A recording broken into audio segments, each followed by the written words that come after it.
তাহলে কবে আর কখন আপলোড করা হবে সংসারের ছোট বউ নাটকের 5 নাম্বার পর্বটি, আর এখনোই কেন আসতেছে না 5 নাম্বার পর্বটি?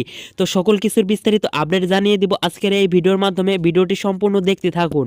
সংসারের ছোট বউ নাটকের 4 নাম্বার পর্বটি আপনারা কে কে দেখছেন আর 5 নাম্বার পর্বটি দেখার জন্য কে কে আগ্রহ নিয়ে বসে আছেন অবশ্যই কমেন্টের মাধ্যমে জানাবেন। আমি আপনাদেরকে একটু পরেই জানিয়ে দেব কবে আসবে 5 নাম্বার পর্বটি। তার আগে এই চ্যানেলটি এখনো যারা সাবস্ক্রাইব করেননি অবশ্যই সাবস্ক্রাইব করে নোটিফিকেশন অল করে রাখবেন। এই চ্যানেলে বাংলা নাটকের সমস্ত রকমের সঠিক আপডেট ভিডিওগুলো আমরা প্রতিদিন দেওয়ার চেষ্টা করে থাকি। তাহলে কি সত্যি সত্যি ছোট বউয়ের বাচ্চাকে বিনা এবং বিনার দাদির ষড়যন্ত্র করে মেরে ফেলবে? কি ঘটবে আগামী পর্বগুলোতে জানতে পারবেন এই চ্যানেলের মাধ্যমে। অবশ্যই চ্যানেলটিকে সাবস্ক্রাইব করে রাখবেন। আগামী পর্বে দেখবেন আপনারা বিনার দাদিকে জোর করে চাল পোড়া খাওয়ানো হবে এবং ধরা পড়ে যাবে সেই নেকলেসটি লুকিয়ে রাখছে। তো এই সমস্ত কিছু মিলিয়ে আগামী পর্বটি আপলোড করা হবে 6 থেকে 7 দিনের ভিতরেই। আশা করছি সকলেই বুঝতে পারছেন। ভালো থাকবেন, সুস্থ থাকবেন, খোদা হাফেজ। দেখা হচ্ছে নতুন কোনো একটি নাটকের সঠিক আপডেট ভিডিও নিয়ে আবার এই চ্যানেলেই।